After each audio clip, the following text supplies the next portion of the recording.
Hello everyone, welcome to my another video. এই যে আমি আর আমার পতিদেব সকাল সকাল বেরিয়ে রওনা দিলাম কলকাতার উদ্দেশ্যে। জামাই ষষ্ঠী বলে কথা, শ্বশুরবাড়ি না গেলে চলে? এটা আমাদের দ্বিতীয়বারের জামাই ষষ্ঠী।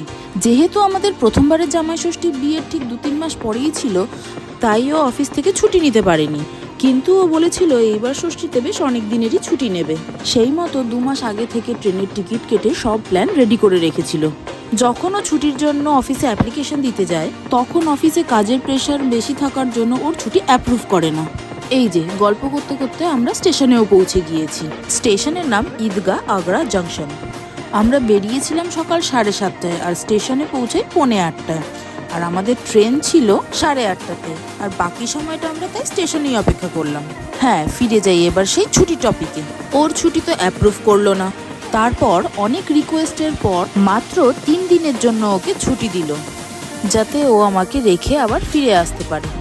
ও মোটামুটি 12-14 দিনের জন্য ছুটির অ্যাপ্লিকেশন দিয়েছিল। ছুটিটা অ্যাপ্রুভ না হওয়াতে আমাদের দুজনেরই মন খুব খারাপ হয়ে যায়। এই যে দেখতে দেখতে আমাদের ট্রেনও চলে এসেছে। আমার মন খারাপের থেকে ওর মনটা একটু বেশিই খারাপ হয়। আমি তো আমার বাড়িতে যেতে পারলাম, কিন্তু ও তো ওর বাড়িতে যেতে পারলো না। আমার শ্বশুরবাড়ি যেহেতু বহরমপুর, আর কলকাতা থেকে বহরমপুরের দূরত্বটাও বেশ অনেক, তাই এই 3 দিনে গিয়ে ফিরে আসাটা অনেকটাই ধকলের হয়ে যাবে। আমরা ট্রেনে উঠে আমাদের সিটে বসেও পড়েছি, আর এই যে ট্রেন রওনা দিয়ে দিল। এরপর আগামী 20 ঘন্টা আমাদের ট্রেনেই শুয়ে বসে কাটাতে হবে। এরপর আগ্রাকে বিদায় জানিয়ে আমাদের ট্রেন হাওড়ার উদ্দেশ্যে রওনা দিল। আর আমরাও ট্রেন থেকে বাইরের দৃশ্য উপভোগ করতে লাগলাম। কিছুটা রাস্তা যাওয়ার পর আমরা সকালের খাওয়া দাওয়া করে যে যার মতো ঘুম লাগালাম একটা। এই ট্রেনে বসে বসে খাওয়া আর ঘুম ছাড়া আর তেমন কোনো কাজই ছিল না। ঘুম থেকে উঠে দেখি ও ঘুমাচ্ছে, তাই একা একা বোর লাগছিল বলে একটু ভিডিও করে নিলাম। এই ট্রেনে খাওয়া দাওয়া, ঘুমানো আর বসে থাকতে থাকতে 20 ঘন্টা অতিক্রম করে আমরা হাওড়া স্টেশনে পৌঁছে গেলাম। আমরা যখন হাওড়া স্টেশনে পৌঁছালাম তখন বাজে ভোর 4:45। আমরা ট্রেনে এত ঘুমিয়েছি যে আমাদের চোখ মুখের অবস্থা ফুলে কি হয়েছে। আমরা ধীরে ধীরে হাওড়া স্টেশনের বাইরে বেরিয়ে আসলাম।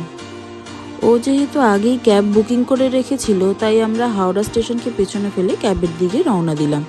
আমাদের ক্যাব এসে দাঁড়িয়েছিল হাওড়া স্টেশনের পার্কিং এরিয়ায়। আমরা সেই দিকেই হাঁটা শুরু করলাম। এই দিকে একমাত্র জামাই শ্বশুরবাড়ি যাবে বলে চারিদিকে সাজো সাজো রব। কিন্তু জামাইয়ের তো ছুটি কম। জামাই ষষ্ঠী উপলক্ষে যেরকম আমার বাবা আয়োজন করেছে, তেমন আমার সোনা কাকা, ছোটকা ও মামাও আয়োজন করেছে। এতটা রাস্তা জার্নি করে যাওয়ার পর আমরা খুবই ক্লান্ত হয়ে পড়ি, তাই বাড়ি পৌঁছে তেমন কোনো ভিডিও করা আর হয়নি, কারণ আমার ফোনের স্টোরেজ ফুল হয়ে গিয়েছিল। লাগেজগুলো গাড়িতে তুলে হাওড়া স্টেশনকে বিদায় জানিয়ে আমরা মধ্যমগ্রামের দিকে রওনা দিলাম। আমরা বাড়ি পৌঁছালাম ওই 6-6:30 নাগাদ। তারপর খাওয়া দাওয়া আর আরাম করেই সারাদিনটা কাটলো। তারপর বিকেলবেলা রেডি হয়ে আমরা গেলাম ও বাড়িতে। ওই বাড়ি পৌঁছে বিকেলের টিফিনের নিমন্ত্রণ ছিল ছোটকার ঘরে। আয়োজনে ছিল মোগলাই ও নানান রকমের মিষ্টি। আর ডিনারের ইনভিটেশন ছিল সোনা কাকার ঘরে, সেখানেও তো এলাহি আয়োজন। যেহেতু ও কোনো রকমেরই মাংস খায় না, তাই জন্য 2-3 রকমের মাছ, পিঠে, পায়েস, মিষ্টি, এলাহি আয়োজন। করলে কি হবে, অত খাবার কি খাওয়া যায় নাকি? তার আগে দুপুরবেলায় মা তার জামাইয়ের পছন্দের খাবারগুলোও রান্না করে খাইয়েছে। গল্প করতে করতে এই যে আমরা বাড়ির কাছে প্রায় পৌঁছেই গিয়েছি। আজকের ভিডিওটা এই পর্যন্তই। ফিরছি পরবর্তী জামাই ষষ্ঠীর ভিডিও নিয়ে। ততক্ষণের জন্য টাটা।